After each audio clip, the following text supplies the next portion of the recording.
Hello, everyone. Welcome to another episode of the Corner Blue, episode number 17. I'm Hugo Alvarado, and I'm here with Andres Rico. Andres, how's fatherhood treating you lately? No complaints. Every day is a new day. Every day is like meeting a new person. So it's kind of cool waking up to smiles, diaper changes, and repeating the same cycle every 3 hours. But no, unfortunately, I'm at home a lot, so I get to enjoy it, and it's a beautiful thing. It's a blessing, definitely. So today, Andres, what do we have in our agenda? We have a guest, but first, before we introduce our guest, what do we have in our agenda for tonight? Well, first of all, I just wanted to say hi to everybody. Hopefully you enjoy the Super Bowl. At least the first half. The second half was kind of a sleeper. I'm gonna have to admit. Turned on the Xbox, started playing some video games after that. But I had the most fun posting a meme that you can see on our Instagram or on Twitter, where I use a picture of Willie Maldonado, Don Willie Maldonado, the former host of Fin de Semana, which was a variety show in El Salvador for years and years and years. And I used him for a meme, and I said, "Telling my kids this is the weekend." So it got some likes. I'm not gonna lie. I was pretty stoked about that because yeah, I've never really ventured into the whole meme making thing. But considering it was a non-soccer post, people liked it. So keep liking those, everybody. So we're gonna talk about football tonight. Is everyone ready to talk Super Bowl? Hey, we had a Uh, Salvadorian player at some point playing for the 49ers, right? Yeah, Jose Cortez back in the Yeah. day with Jeff Garcia and Terrell Owens. Good times. But no, we're gonna talk about the real football, ladies and gentlemen. Football soccer. Even though I cringe each time I hear that on TV. But no, we're here to talk about soccer, good old footy. And we have a special guest, like Uwe mentioned. Um, he's someone that hasn't been present on the last call ups for the national team, but his presence has been felt the last few years due to his creativity on the pitch, his high level soccer IQ, and it's none other than Gerson Mayén. And Ugo, you know him, you go back with him. How do we end up getting this interview? Yeah, well, Herson and I have been friends. I've been friends with his brother for a long time. He's one of the first players that went to the national team when I got started, was selected talent. I won't take full credit for him getting on the national team, but I did help with some of the logistics back in the days. And I always, admire his courage and his discipline. He's one of the few players born outside of El Salvador who has gone to El Salvador and built a successful career. So I'm really looking forward to hearing some of that, hearing about his story, how he got started. Obviously, he was probably the youngest signing by Chivas USA back in the days at 17. And yeah, he's built a very good career in El Salvador. So I'm looking forward to hearing some of that. Definitely, and we'll get onto that in a little bit. But first, I wanted to talk a little bit about La Selecta. We forgot to mention last episode that basically the following day there was a mini camp that was going to take place, and so that lasted until today. Basically, there was a COVID scare for a little bit. 4 players were tested. Fortunately, no one tested positive. But it seems like De Los Cobos are starting to bunker down, look at some relatively new faces from the domestic league. Obviously, there were some names left out, but again, I feel like this is just the typical casting phase. It seems like he wants to focus on more of the mini camps, right? Well, what's your take on that?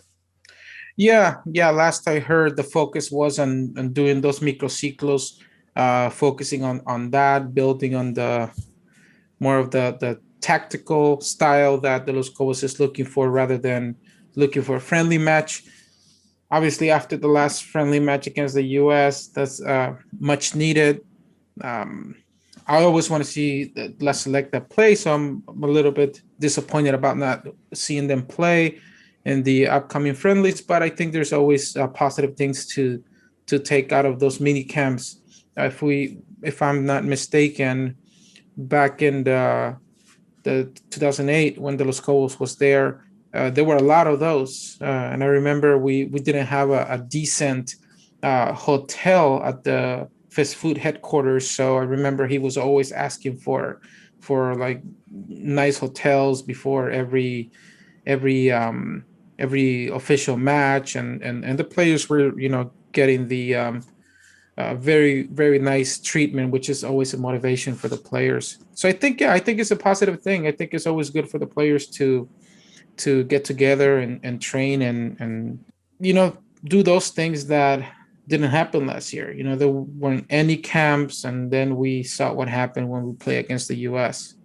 Yeah, you can definitely sense a difference in direction, in the sense that he's trying to keep things in house. Take a look at some of the players from the domestic league, taking advantage that right now the league recently finished. It's in between tournaments, and finally there isn't this battle or conflict in trying to get players loaned out like it tends to be, or you never know basically when a mini camp for a non-FIFA match day comes up, whether the players are going to be loaned out by their team. So at least, yeah, he's bringing people in together and working on stuff because it's right around the corner, basically a month and a half away from having to play Granada, I believe on the 24th of March. So that's coming up.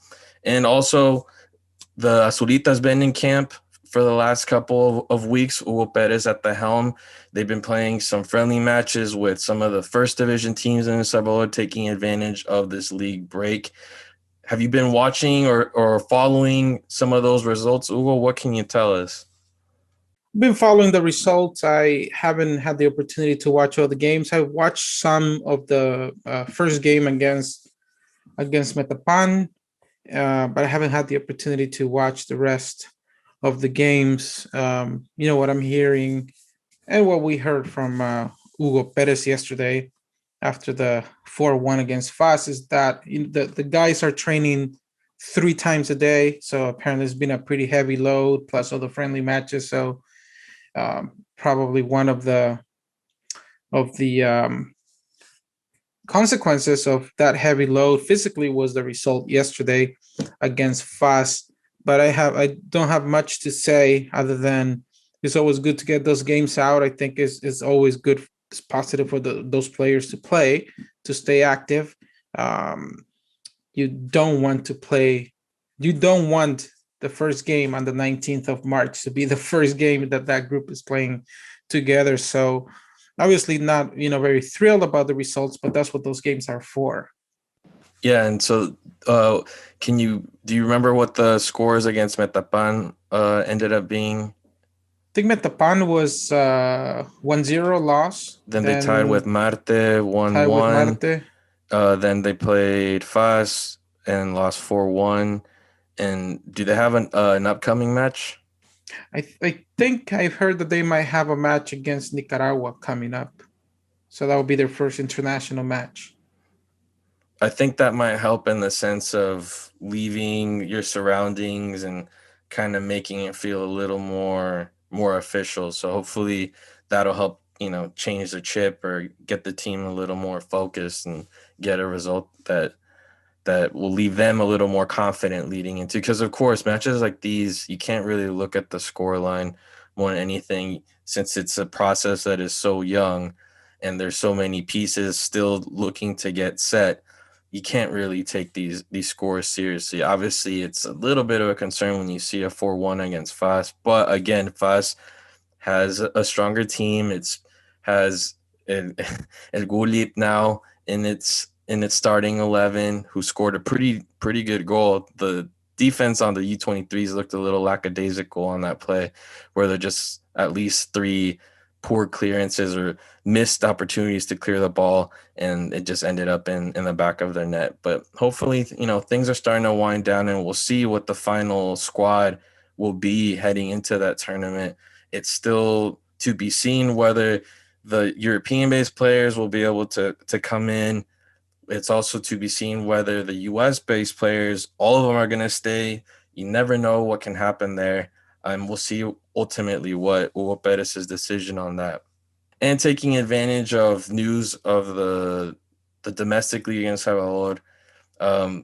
Has there been any update with Oscar Seren? Because that's been the big question mark for the last 6-7 months. That's something we talked about last time. But any updates on him? Well, there's a lot of rumors that he's going back to Alianza.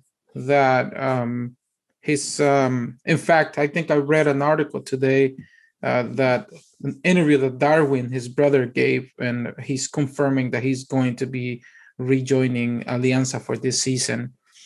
When I looked at his situation, obviously sometimes we don't know all the details, but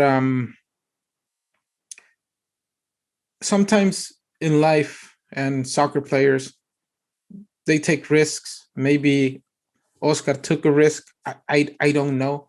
But one message to other players that might be in his situation is that whenever you have a contract with a club, because Oscar had a contract with Alianza that he had to end before pursuing this possibility in Spain. Whenever a club makes you do that in order for to open the doors for you, I think that's a red flag. I think that if a club really wants you, they're going to find ways. There are many ways. I worked as an agent for a few years, so there are many ways to get a player for free sometimes. It could be a free loan. It could be a free loan with option to buy after 6 months. It doesn't have to be a straight purchase. So I think for any player in El Salvador, whenever an agent tells you, hey, in order to go for this opportunity abroad, you have to buy out your contract. Yeah, you got to buy out your contract or whatever. If there's a clause, I think in Oscar's case, there was a clause that he could leave if there was an opportunity outside of El Salvador. Every time you have to end your contract in order to pursue one of those opportunities, it's a red flag, in my opinion. Yeah, well, hopefully things will work out for him. He gets fit, and hopefully down the line, by the second round of qualifiers, he'll be ready and able to be included on that list. You also kind of hope for Alianza that by recovering a piece like him that was missing the last couple of months, that they're going to be able to get their mojo back, get things going, since they'll be competing, and then for next year's Conca Champions. And speaking of Tigres making it to the final, I bet that stings the final of the FIFA Club World Cup. I bet that stings a little bit for Alianza fans, knowing they were literally seconds away from eliminating one of the finalists of the premier tournaments for clubs, regional, tournament for clubs. Might sting a little bit, but hopefully they'll be able to get their things going and go beyond the casi. Because one thing, and shout out to my friend Jordi out in Barcelona, we talk about Salvadoran footy all the time, and he mentions that there's this culture of the casi that it just dominates Salvadoran soccer. Like, we tend to hold on to, oh, you know what? We almost beat them, or we almost made it to the Olympics in 2012. We almost made it to the World Cup in 1998.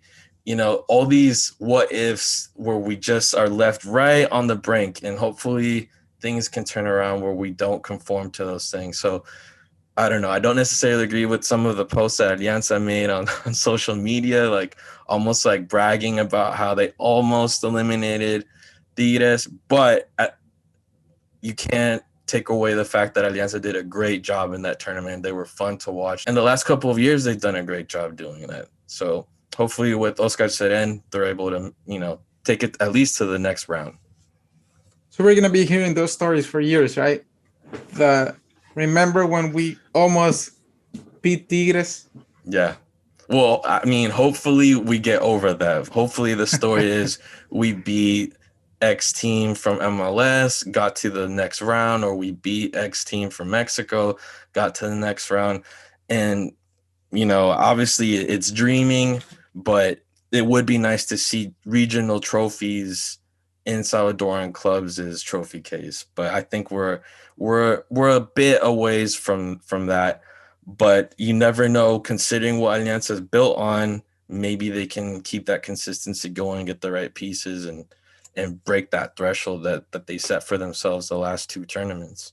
Esperemos a Gerson, que creo que ya va a entrar. Va. Hola, Gerson. Hey, ¿cómo estamos? ¿Cómo estamos, Bien, bien. Gerson? Feliz cumple, Hey. aunque un poco retrasado, pero feliz cumple ahí. Un día atrás, it was yesterday. Okay, the 9th. nice, man. Congrats. Happy birthday. Yes, thank you. 30 ya? 35. Nah. No, I'm just kidding. 32. 32. Nice, Okay. nice. Yeah. Well, thanks Yeah, for taking the 32. time, man, because it's 11 there, right? Yeah, it's because I had some friends over as well, so Nice. I'm sorry to. Oh, no worries, man. No, considering you're in the middle of festivities and you're taking the time, so we appreciate it, man. All right, that's good. Are you from LA as well? Nah, I live up in NorCal. I live in Vallejo. It's like an hour north of San Francisco. Oh, okay. Yeah. That's good, man.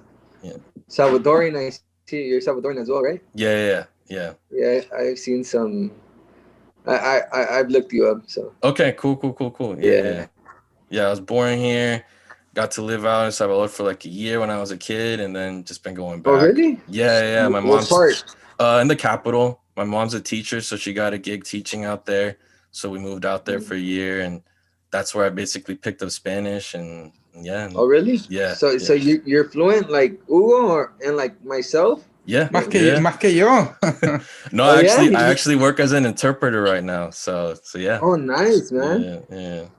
And so you living in San Miguel right now, or are you in the capital? Or? No, I'm in San Miguel right now. Okay. Yeah, I'm in San Miguel. Nice. Right here. It's pretty hot out here. I bet. I've heard my dad's from La Union, so we had to go through San Miguel to get there. Yeah, that whole area of the country is super hot. Yeah, I feel kind of dark today for some reason. I don't know. The sun was pretty hot today. That's why I'm training. Nice. So you guys officially started training as a team, or you're just doing it on your own? No. We right here ahorita there's like not like a lot of ¿cómo se llama? Protocols. Mm-hmm. So we trained. Season was just over on Sunday. We played the finals. Yeah, and then we I saw started that. on Thursday. We started on Thursday again. Okay, and you guys start playing in like 3 days? Yes, Saturday. Wow, that's a quick turnaround on that. But congrats on the final, man. Like I thought you guys were gonna take it because you guys seem like the most consistent team throughout the tournament. Like I try and watch some of the games out here, like on Santa Monica TV, but it sometimes it's really hard, man, because it's like super pixelated and stuff. But it's not good. But I try and catch like the match highlights and stuff on YouTube, and it seems like you guys were clicking well, and too bad you guys weren't able to win it. But kind of jumping into the interview side of things, could you talk to us about like the season, how it felt coming back? Because you played in Guate for a little bit. What was it like making that comeback and reaching the final, and with a new team? Well, honestly, right here in El Salvador, thank God things have worked out for me, and just coming back to a big team, that's Águila. I didn't know what to expect because I didn't know. Well, I kind of knew like most of the players, but I didn't know the chemistry we were gonna have. And each game, I thought we played better. Day by day in trainings, we would train better, and then with the head coach coming in as well, Profe Corti, thought he handled the group well, and that gave us a big push. He analyzes our rivals really well, and we got confidence of what he was doing. And I think we came into each game thinking we weren't going to lose. And I believe we had like 12 game, not winning streak, but we didn't lose in 12 games. So that gave us a big push going into the finals. And then in the finals, we couldn't lift the cup. But I mean, I'm just thankful, honestly, because we obviously lost the game, but it's hard to reach a finals. So I'm just thankful for that privilege as well. I bet, man, especially since the tournament was kind of funky, where you guys had like a whole period where the games didn't really matter. It was like a soft return, right? And then all of a sudden, like, then it gradually got more competitive. So, as players, did that throw you guys off in terms of like not having that activity because of the pandemic, and then all of a sudden the format is different from what you're used to? Well, yeah, the first it was phase one. That's what they call it, and I thought it was maybe necessary because we really didn't play any preseason games. We actually didn't play a game, so I think that affected us a lot because you're coming in what maybe like 7 months into the pandemic. So then I thought it was difficult because maybe players they weren't were game fit where we should be, and just the phase one, what we really didn't play well. We finished fourth in our group, which that was the last place. And going into the second phase, I think throughout the games we started to pick up what we wanted to do. And how was that reunion with Corti? Because I know he coached you while you were at Tecla. How was it reuniting with them at Águila? Oh, yeah. So when he came in, obviously I knew that he believes in my game, and I'm a big fan of his game plan. So that gave me a lot of confidence. In Santa Tecla, with him I scored about 20 goals in one season, or 19 if I'm not mistaken. So him coming in gave me that confidence again, and I thought I had a solid season. Um, I believe in this, like the second game I scored a goal when he was here. I was giving assists, so he gave me a lot of confidence and he believed in me.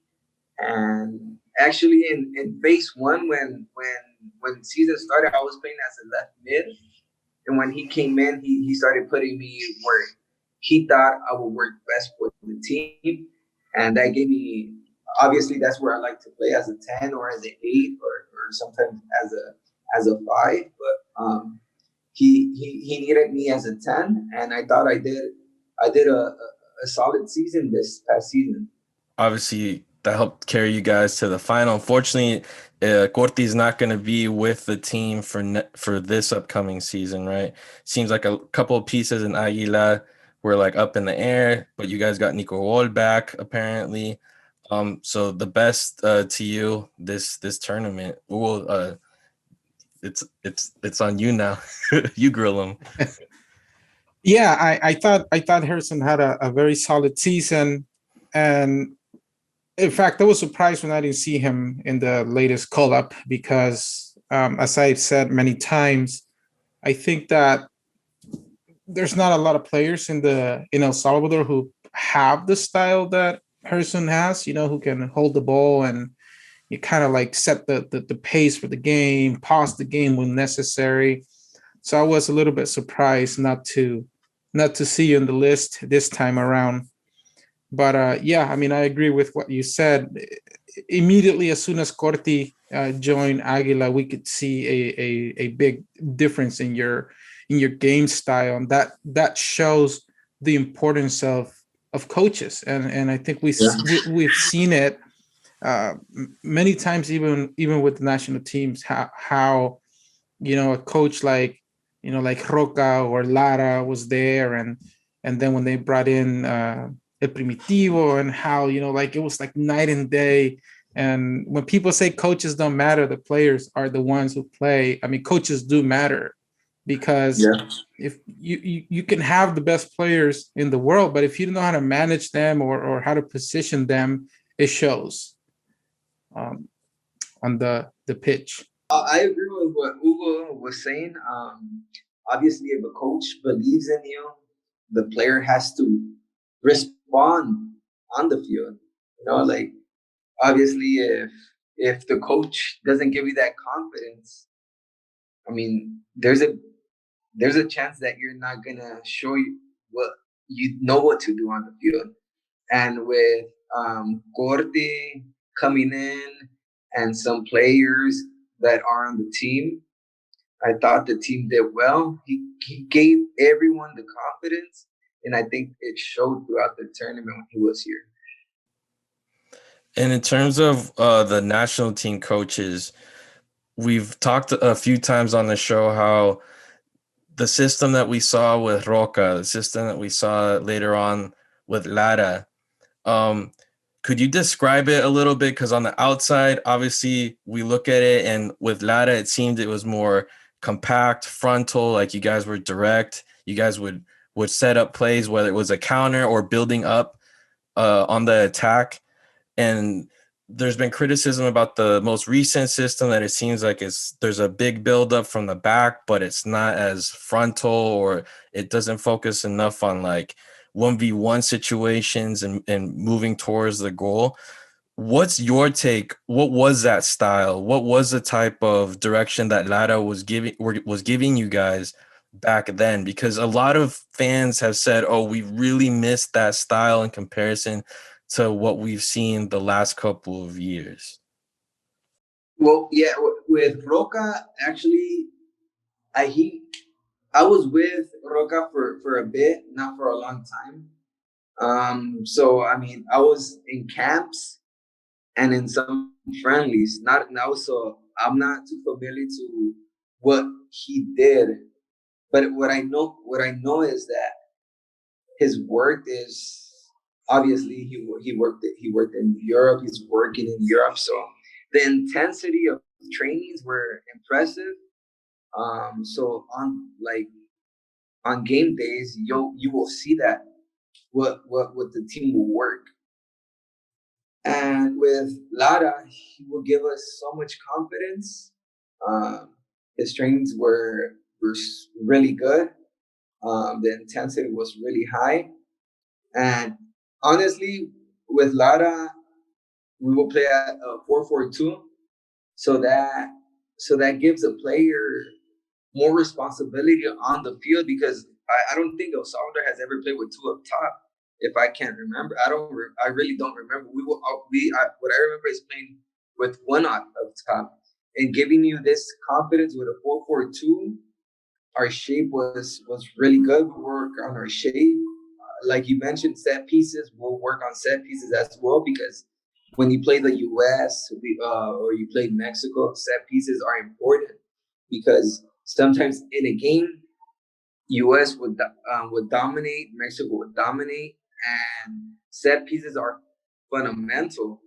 And in Gold Cup, we actually showed some set pieces that were pretty solid against the U.S. I remember playing them, and we lost 2-0. But during the game, I remember we had like 2 chances in the beginning of the game.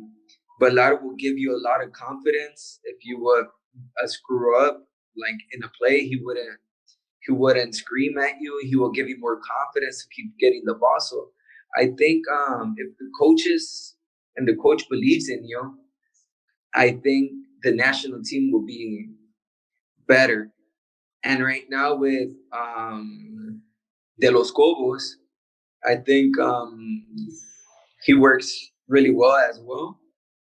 I know a lot of people don't agree with the style of play, but if we still have possibilities of making a World Cup, then he's doing something right, I believe. Maybe it's not the best soccer we've been seeing that we're used to, but we're getting results, whether it's playing ugly, playing nice. I remember when I was in the States, we would say, let's find a way to win.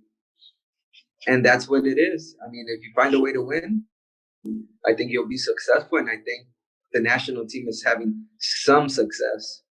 The results have accompanied them, and like you said, they're still alive in the qualifying. So obviously that dictates everything.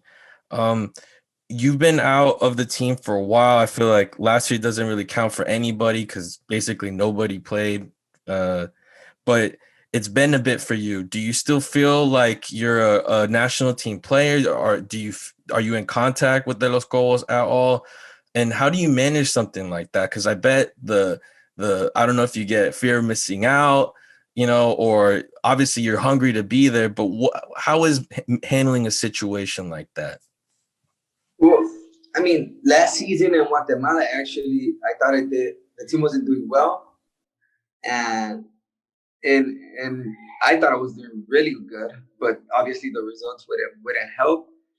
And I remember him writing to me, asking me how I was, and I told him how everything was going down in Guatemala, and he was always writing to me, asking me what's my deal. Like during the pandemic, he actually wrote to me to see where I was gonna play and then I kind of told him my situation. So now that I'm here in El Salvador and I thought I had a solid season, it kind of surprised me. But I mean, it's God's will. I mean, I gotta wait my chance. I don't get mad. I actually it pumps me up. I'm knowing that I'm not there because I know out here in El Salvador, I'm one of the better players in the midfield. And obviously, I have the experience. I feel like if I have what it takes to be in the national team again, but it's coach's decision, and I have to respect that. I'm not gonna complain. I just have to show it on the field, and I think this season I have to show that I have to be there. I thought I showed it this last season, but I can't put my head down. What I have to do is look forward and do my job on the field. And if they call me up, well, I'm gonna show what I'm capable of doing. For sure. And I admire the positivity, and that's something that has been kind of like a pattern here because we've talked with players that sometimes they do have that rut where they don't get called up and how they manage it. And it seems that, yeah, the mentality uh, basically is staying positive and being open to the situations ahead of you because you can't predict them and you don't have control over a lot of stuff. And I think that's basically what last year and this whole pandemic thing is kind of teaching us, that all of us, that there's like just a lot of stuff beyond our control and we just got to roll with the punches. So good luck to you on that. And like Uwo said, we hope to see you in that list come March. Or I mean, the good thing too is with all these extra games with the next round is, there's more opportunity for players to be called up and pieces to be tried out. And we're definitely hoping to see you get called up sometime soon because we know your level and hopefully it works out.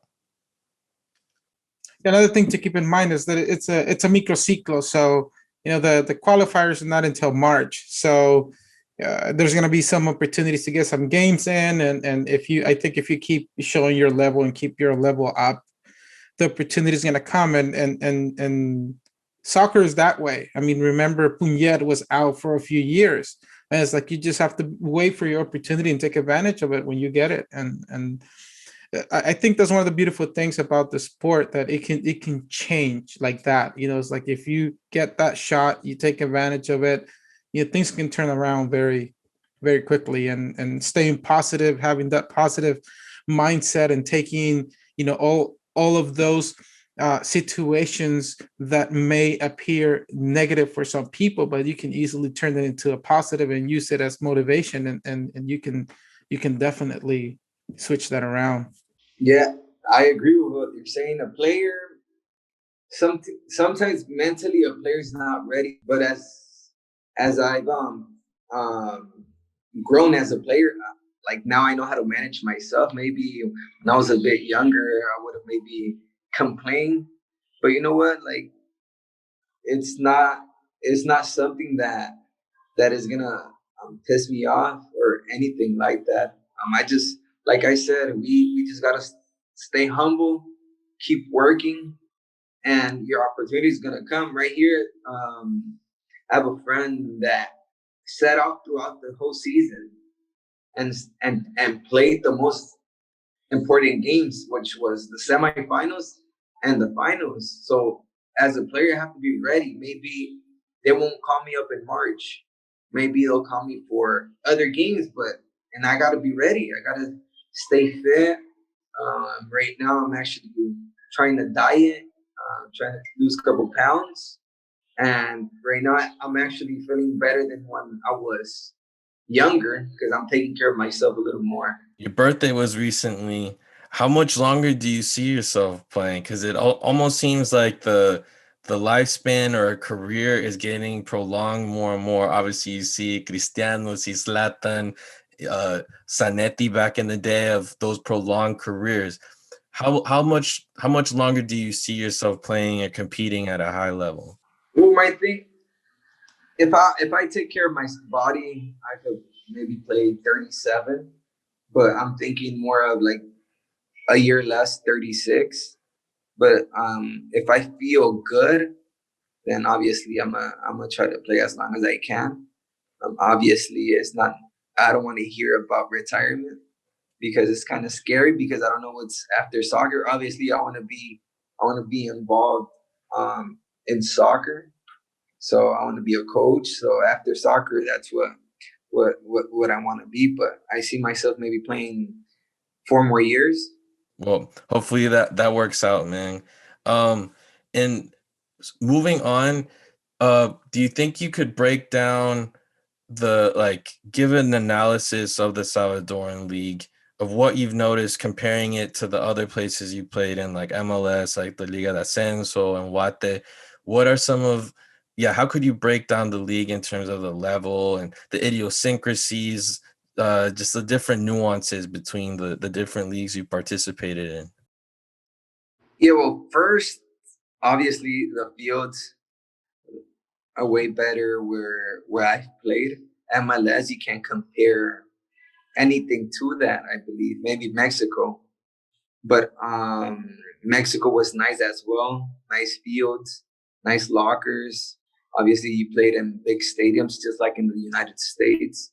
Guatemala, um, similar to here, but I think presidents are more serious.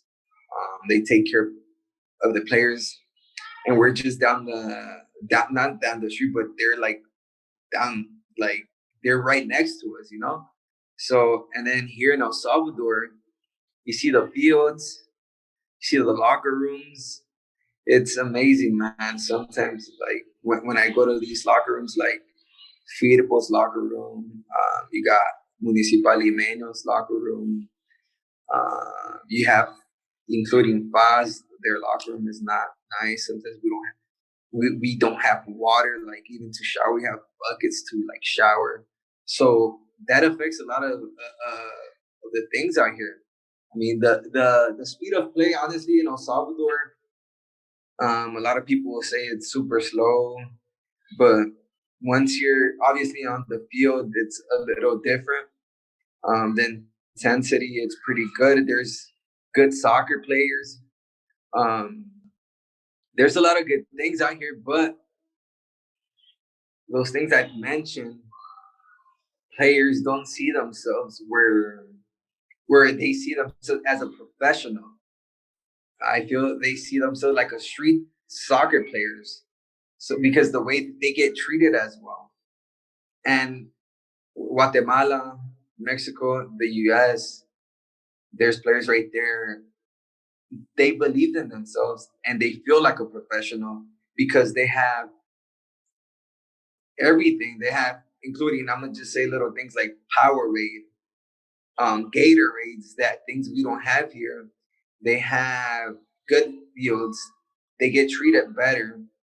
So there's a big difference in all those countries I mentioned with El Salvador. And Salvadorians, man, there's a lot of talent, but sometimes the Salvadorian doesn't believe in themselves in the capacity they have.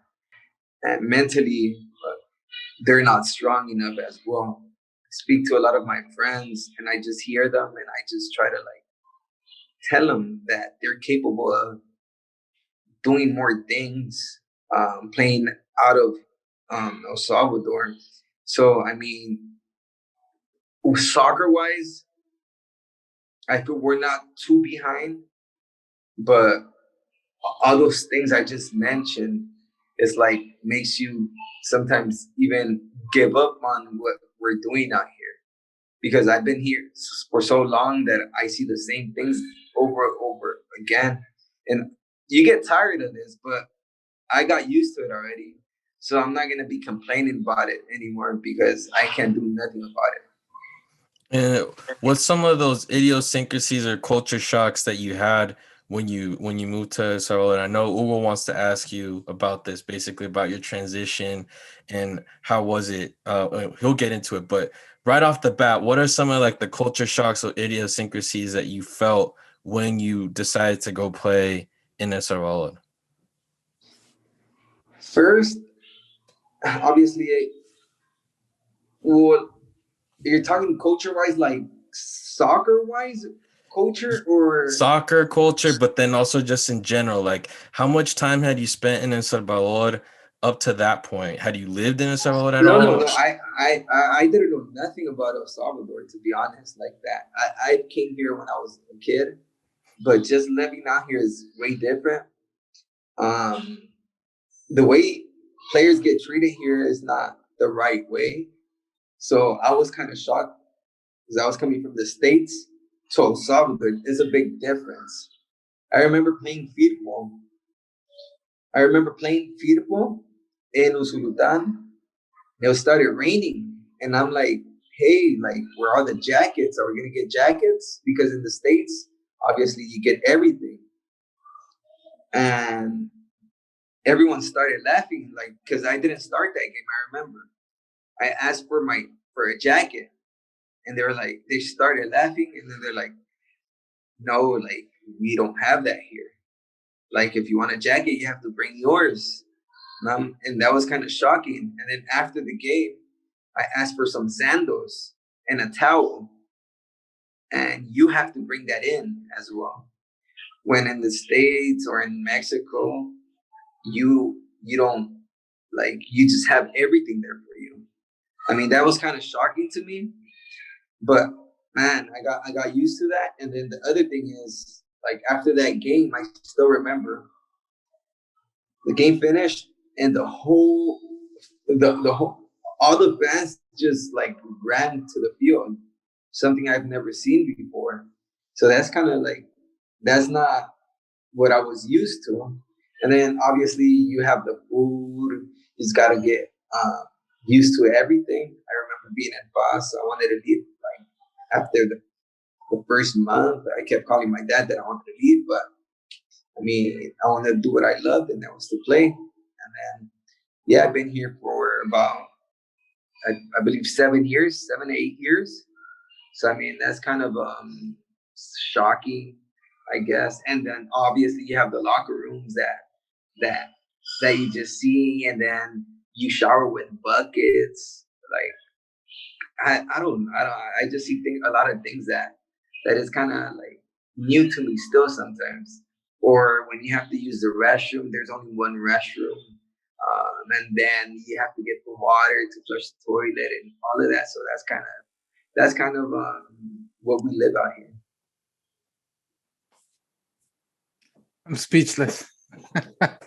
Yeah, it's crazy, man. You won't believe it. It's crazy out here, to be honest. It's kind of hard to continue. Yeah. Well, anyways, ya hasta se me olvidó lo que iba a preguntar. But you bring. I mean, it's unfortunate, Gerson, that that these situations are happening in El Salvador, because one of the important things for players. I mean, we're just talking about motivation, right? And yes, it's good to be mentally strong and keep the motivation going and all these things. But at some point, like you said, some players just want to give up. I mean, we've seen the Giovanni Zavaletas, who like where some of the, up and coming players from the U20, and we thought he was going to be one of the central defenders of the senior team, and then he just decided to do something else. And I mean, you hear a lot of stories like that of players, and you can't really blame them when you don't even have the basics, because those are the basic things that a player needs to do their job. It's kind of like, you work in an office, but you only have a typewriter. You don't have a computer. You have to do everything on a typewriter. It's like, come on, and then you have to mail it because you don't have internet. It's kind of like the basic stuff that a soccer player needs to be a professional athlete. And hearing, and it's good that we're hearing firsthand from a player who went to Guatemala, because one of the things that I hear a lot is like, oh, well, you go to Guatemala, it's like Guatemala, Guatepeor, type of thing. But it's like I talked to other players who play in Guatemala, and I've heard, same story that you said, that in Guatemala, and you can see the fields are better, and it's just around the corner, the fields are better. The salaries are better from what I hear, or at least more competitive. There's more, like, most teams. There's more teams that pay pretty competitive salaries, and the players feel like professionals. So it's good to hear firsthand from someone who's been there, because now you can see what it's like. So it is. I always refer to a player who goes to a different country always being a positive thing, whether that league is a lot better or the same as the Salvadorian league. I think that there's always, when you're a foreign player, I think there's always more pressure, more expected from that player, because you are basically taking the spot of a national player. So to me, just psychologically, I think that is always a motivation. If you come back to your country to play for the national team, that you're one of those few players that are playing abroad. So that alone, whether it's Guatemala or I don't know, Taiwan. I mean, Taiwan is pretty low, but I'm just using it as an example. It helps with the motivation of the players. And as you mentioned, the treatment is better in those leagues. Yeah, I mean, it's amazing, to be honest, to see Guatemala doing these things, because I feel that Salvadorans have more talent than Guatemalans. I was in Guatemala. It's not that I want to start like a controversial subject, but I feel we have a lot more players than they do, but they get treated better than us. So then they feel more important, and then going onto the field, they probably feel they're better than us, when it's not like that. Fields are nicer. They believe in themselves a little more. They're a little more cockier, which is fine. But honestly, I was just impressed on how a player gets treated. Obviously, like you said, a foreign player, they expect a lot.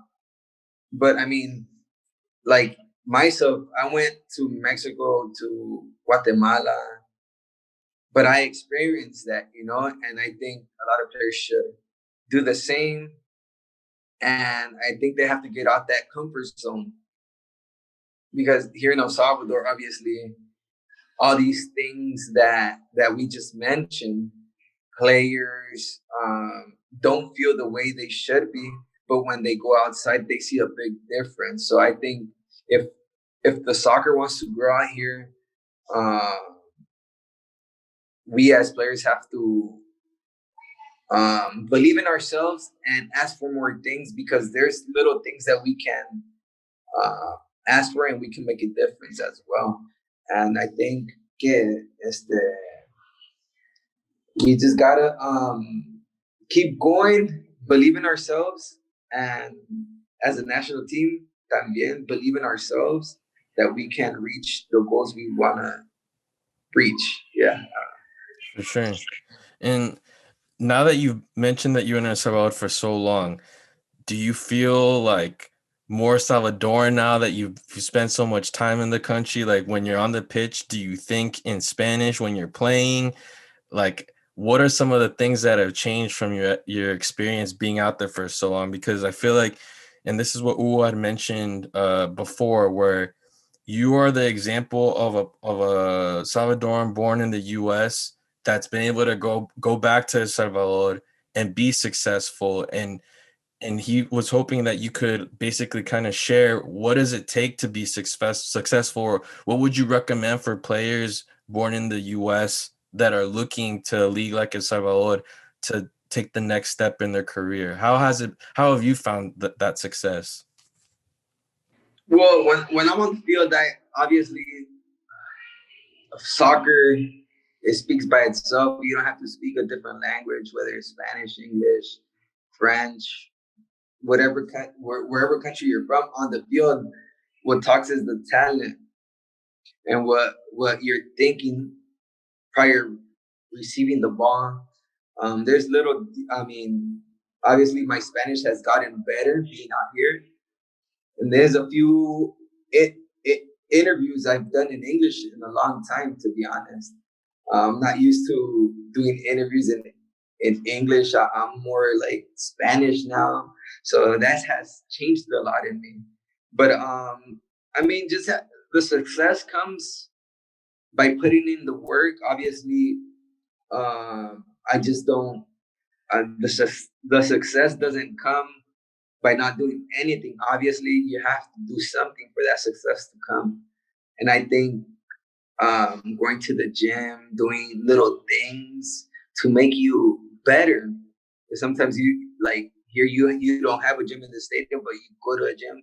So little things like that make you better, and the success will obviously come.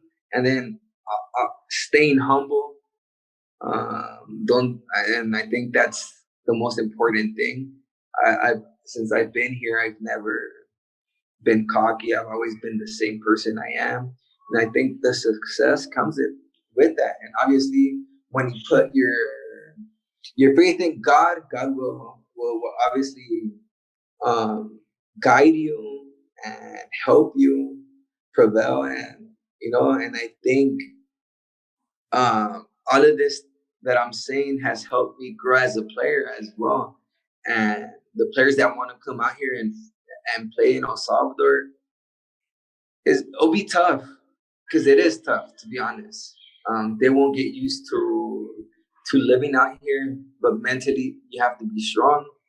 Um, Obviously, growing up in LA, the best city I think in the United States, is something way different to El Salvador, especially right now where I'm living in San Miguel. But you know what? I have my family, I have my wife, my kids, so that has helped me out a lot too. So as a player, a Salvadorian player living in the States and coming here, I'll just have to tell you just to think big, think positive, and show on the pitch that you're the best player. And from there, you'll go back to wherever you want to go. Because obviously, if you do well, you'll leave this country. Because, I mean, I've done it. So I'm pretty sure they can do it as well. For sure. And speaking of LA, what was your journey to becoming a pro? Because I know in the US, soccer culture has been growing, especially like the last 15-ish years. I feel like there's been a big boom. But we know about the paywall, the pay to play system, and how that seems to affect a lot of talent being developed in the US. What was your career path? Did you play ODP? Did you play club? How did your parents like pay like the fees? Because I know that adds up. Like, what was that whole experience to go pro coming up in the US? Well, actually, I started playing in South Central Sunday leagues. Um, in dirt fields, to be honest. I grew up playing in 41st in San Pedro. That's probably one of the fields most people know that grew up in LA. And I they play know there. where I'm sorry.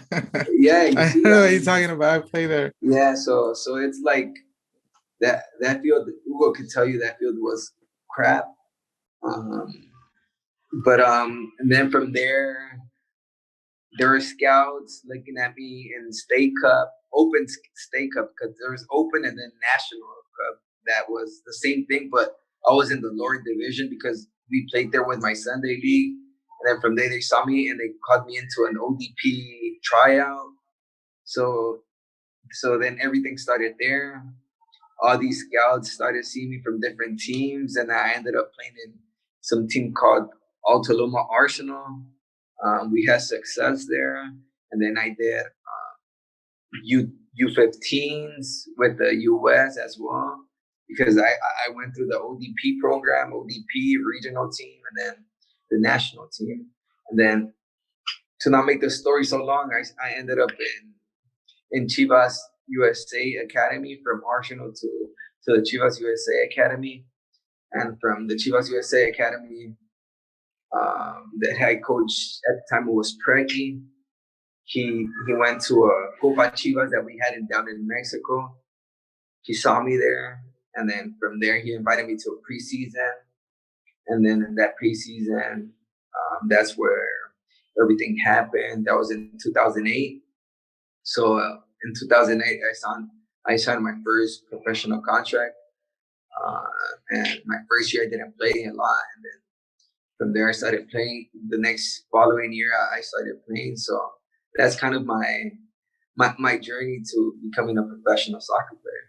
For sure. And I know you and Hugo go back, right? What's the story with you guys knowing each other? Yeah, I think I actually met Hugo through my brother, if I'm not mistaken. Is that right, Hugo? Or? Yeah. Well, you went pro in 2008, so I started thinking about selected talent in 2009, and I launched in 2010. But Gerson was obviously the player that, with Arturo Alvarez, that everyone was talking about. Being like half Salvadorian or Salvadorian, born in the U.S.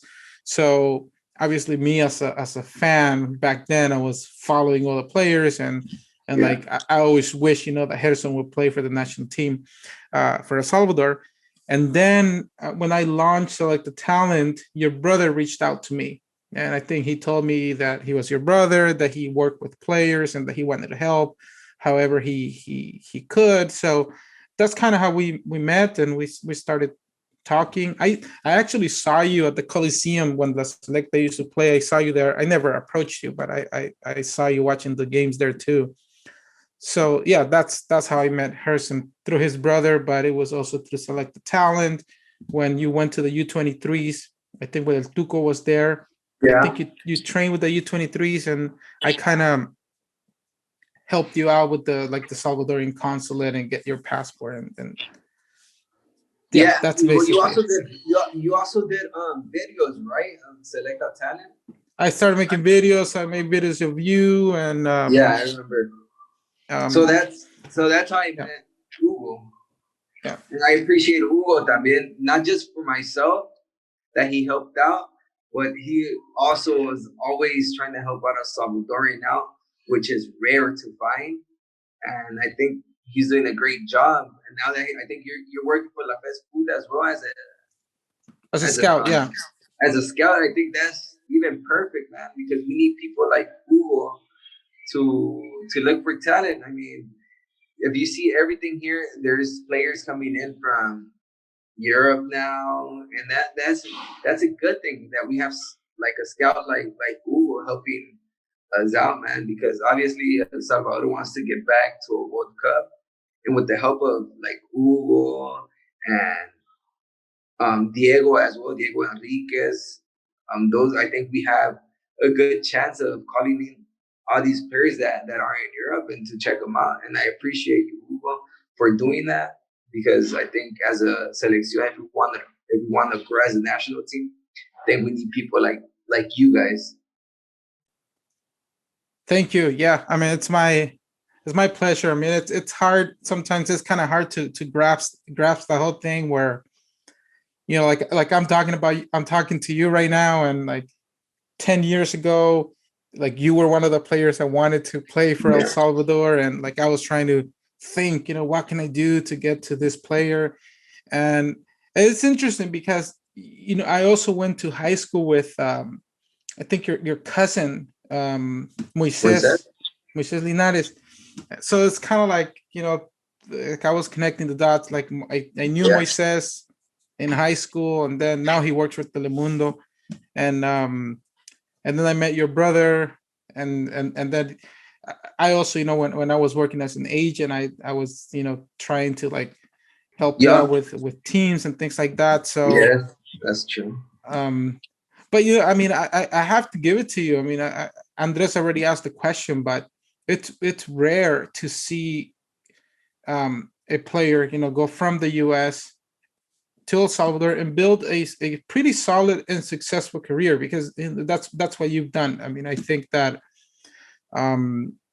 you went too fast, you did well over there, and then things kind of like took off, and then Santa Tecla, obviously being a small team, but I think it was managed well. I mean, at least that's what I think with Guillermo Figueroa. When I had the opportunity to work with him when I organized friendly matches, and he always seemed like a very responsible person.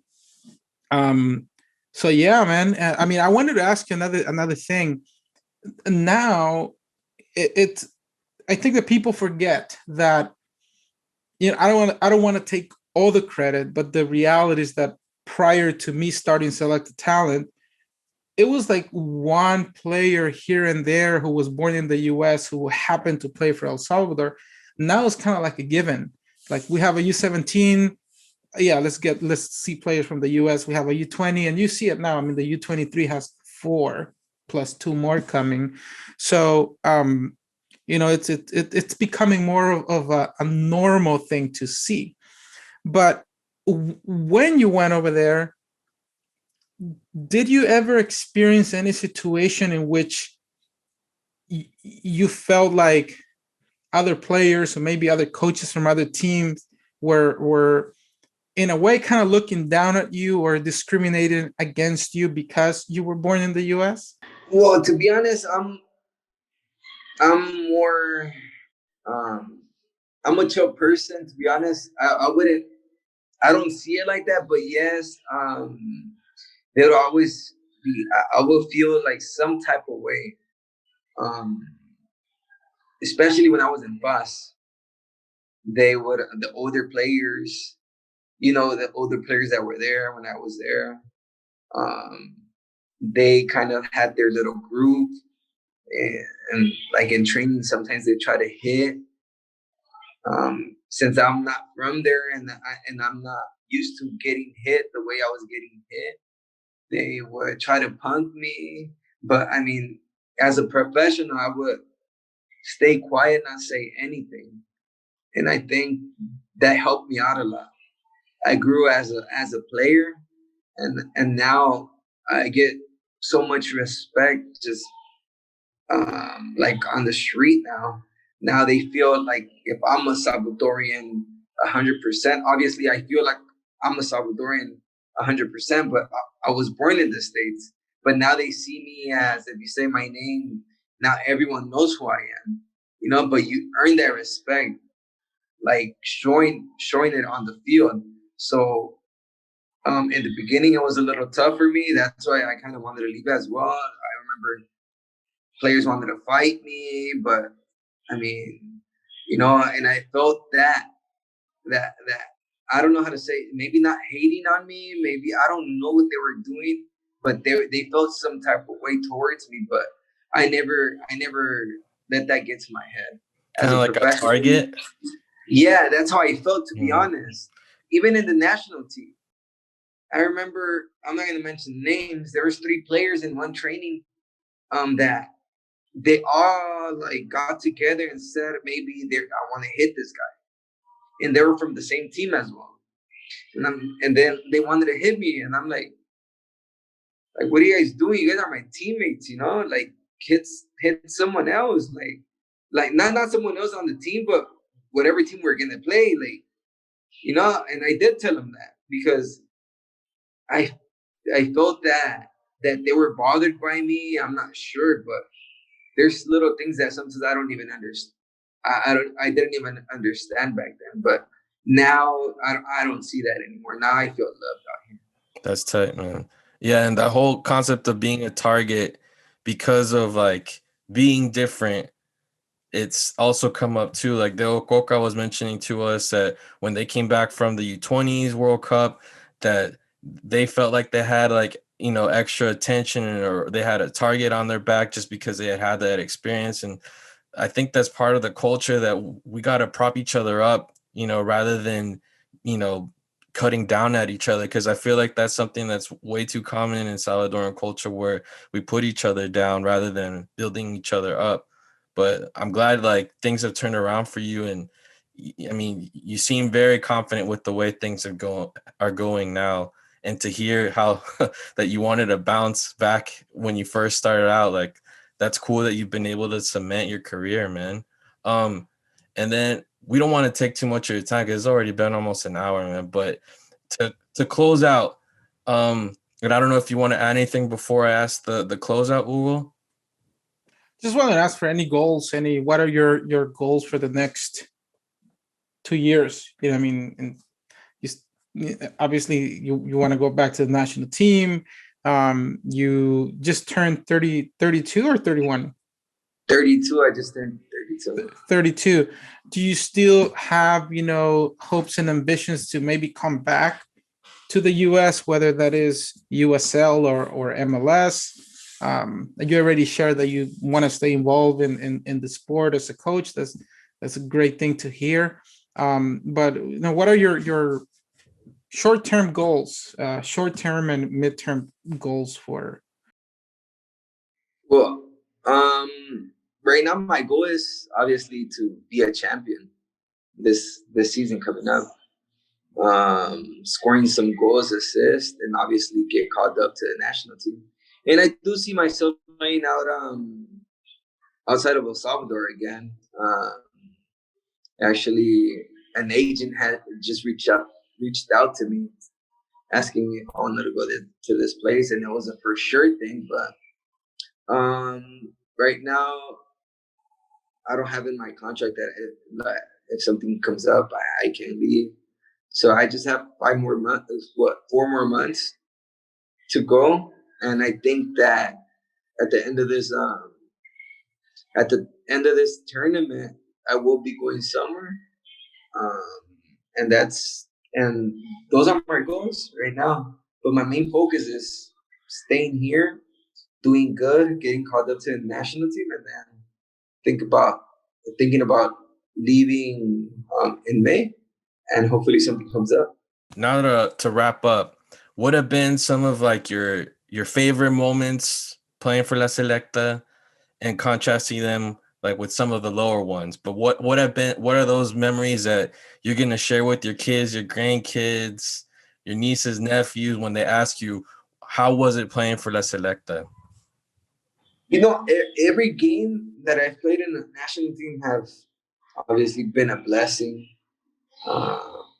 Every game I could actually remember the games, but the game I'll remember is when it was when I had my first cap.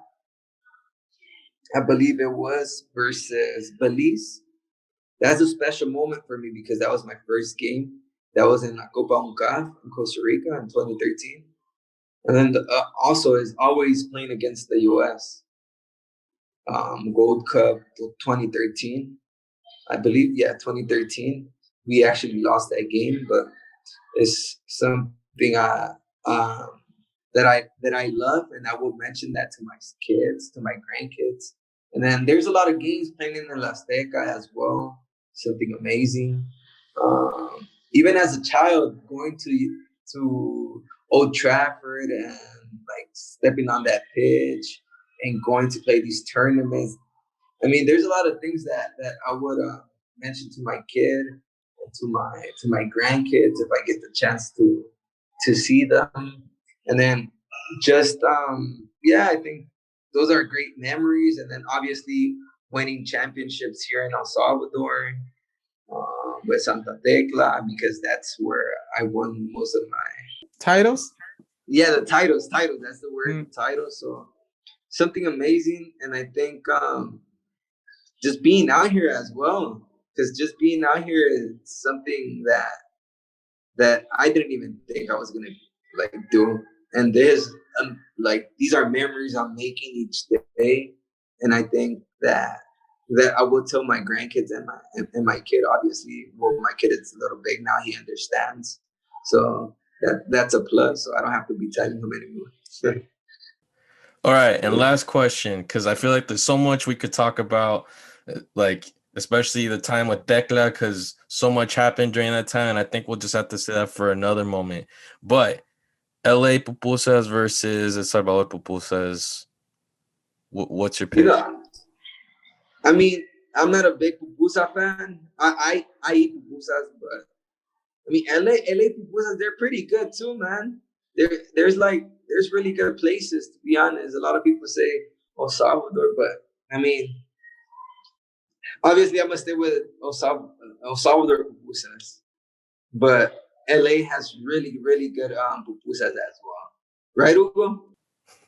Yeah. Oh, yeah. There are many good places here. In fact, I've heard the other way around. Like I've heard people say that the ones from here are better than the ones from there. But we're not sponsored by Típicos Margot, but I always try to go there whenever I go to El Salvador. No, but the thing is, I didn't want to say LA because that kind of sounds rude, you know. To my Salvadorian people here, they're gonna say So I have to go. That's the point where you gotta be diplomatic. It's all good. Yeah. All right, man. Well, thanks again for taking the time. Happy belated birthday. Again, congrats on the comeback to El Salvador, especially with the weird year and coming back from Guate. And we definitely hope to see you have that success short-term, long-term. And thanks a lot for taking the time, man, because every time we have a guest, you know, we always have like these dope ass conversations where we talk beyond just what we see on TV, you know, like obviously all the players are people, all the players have stories. And that's a cool thing to get at during these conversations, because we don't get that 90 minutes in the pitch, right? So again, I appreciate you opening up, telling us these stories, man. No, thanks for having me, man. I appreciate it. And anytime you want to do another interview, I'm more than welcome. Hugo could write to me, and I'm always free, man. So if you want to speak another day, I'm down, man. Thanks, man. Appreciate it. Thank you. Perfect. Well, there you have it, folks. That was the conversation that we have with Gerson Mayén. Really awesome of him to take the time, especially right after his birthday. It was super late in El Salvador, so totally appreciate him taking the time and chatting it up with us, because it's all, like I mentioned, it's always interesting to see or hear about the person behind the kit or behind the TV screen, you know, because the players are all human, like I said. So it's awesome to him to talk about that transition that he had to so, and then just the hardships that they face day to day as players. And that's that he didn't even mention the salary aspect that we all know about, that is basically a plague in the Salvadoran league. But what are some of the sensations that you got from the chat, Rule? It's always good to see him. As you know, he mentioned I've known Gerson for a long time, and it was nice to catch up with him and to learn. I mean, I actually learned a lot of things about, you know, like the conditions over there that I didn't really know much about, like his experience of it. I mean, I've known some clubs, you know, have really poor conditions, but but hearing it from the scope of someone from here having to live it, you know, someone from here having to live it and stay strong and build a career because Gerson is one of the most revered players in El Salvador. So even, from all the aspects, I think from like salary wise, he's on demand. I think he will, always have a team who want to have a player like him in El Salvador. So yeah, it's important for the people to know, like what the players over there go through. And sometimes it's very easy to judge the players, but sometimes you don't see beyond what your environment is. Or like an article online. Maybe I just remember the worst I saw, not up in person, right? But it was like a video of the conditions that the players at Balboa lived, and just seeing that, like, yeah, that's rough. But I feel like, yeah, through the scope of someone from here and being able to give us those details that we don't necessarily hear all the time, or that the press doesn't necessarily cover, because you hear certain things, but this is just a complete different context of stuff. So again, props to him for being able to make that transition and build a career there. And it seems that he's been able to keep his mindset set on, growing as a player and finding that stability. And yeah, he said it here that it's looking like maybe in 4 or 5 months he's going to be able to move on to something else. And that's exciting for all of us fans to hear, and obviously for him. And we just hope to see him back in that blue kit, because he has that level. He's one of those rare 10s that you don't really see too much, even in Salvadoran soccer. Like, our midfield is stacked, but when it comes to someone that can, manage rhythm, tempo, the IQ, the spatial aspect of the game, I feel like Gerson's one of the top, or I'd say close to the top 10s that we have. And with that, ladies and gentlemen, we close out episode 17 of the Corner Blue. Great conversation. We're all motivated to see what happens within the next month and a half with the U23s, and then qualifying starting, and hopefully the pandemic doesn't have too big of an impact with that, with people being able to come in from wherever they're living, and not having those travel restrictions. But let's hope for the best. I think with the camps, with both teams getting together and spending that time, I think it'll be a plus moving into the start of these tournaments. And we'll keep you posted on whatever news we get coming out of El Salvador. Hugo, anything you want to add? Oh, just looking forward to the qualifiers. I can't wait for the qualifiers to come in March. And yeah, it's gonna be a long road to the World Cup, to the Octagonal, and I'm really, really excited. I think it's time, and hopefully, things are going to start to open up more, and we can start having games with the fans. I think the fans make a big difference for the players as well, because imagine playing on an empty field. I think they're getting used to it now, and we've seen a lot of teams in Europe add some like sound effects, and some of them even have like Zoom monitors and all of that. Gimmicky and weird, yeah. But moving into these match days, I think we're gonna have to try and figure out like a format, whether we'll maybe do a show prior to like 2 match days, and then we'll do one to close out the second one. We still gotta have a feel, see what our schedules are like too.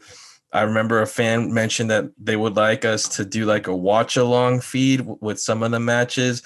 I tend to cuss a lot, so I don't know if that would be a good idea, but it's something that, we'll meditate, we'll think about, we'll talk about, because it would be a nice way of connecting with all the listeners during a match. Because I know that being in the US, and trying to watch a Selecta game sometimes can be a lonely process, where like you're gung-ho about trying to watch a match and you go outside and no one really cares about it, right? So it'll be a way for us to be connected, interact. So we're thinking about it. We'll see if we have the tech to make something like this happen.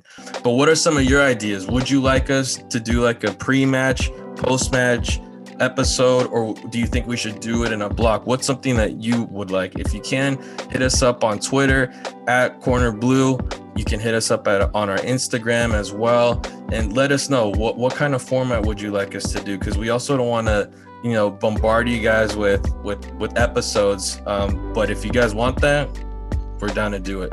In any case, have a great week. Thanks for tuning in again. I'm Andres.